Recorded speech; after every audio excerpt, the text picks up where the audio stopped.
Hi, I'm Benjamin with Safe Drive Solutions, and today we're going to talk about the IROAD X5 Dual Dash Camera. So, what's in the box?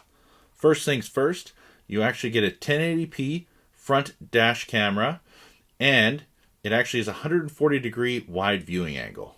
On the side is your actually SD card slot, which the cover will actually open or close. It comes with a 16 gigabyte SD card, which will give you on average 1 hour of continuous record time.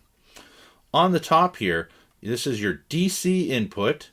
You have your GPS antenna input and your USB input to run the cable from the front to the rear camera. In order to mount it on the windshield, it actually has this very small, it actually just clips in for the mount, and then it adjusts. See, there's a little lever here. It adjusts to allow you to go up or down.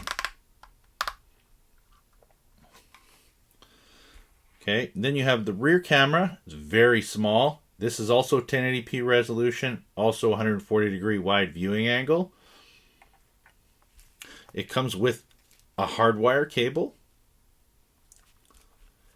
GPS antenna, and for any do-it-yourselfers or anybody who doesn't have access to a professional installer, we also include a free cigarette lighter when purchased online. Anyways, if you have any questions at all, feel free to ask. Cheers.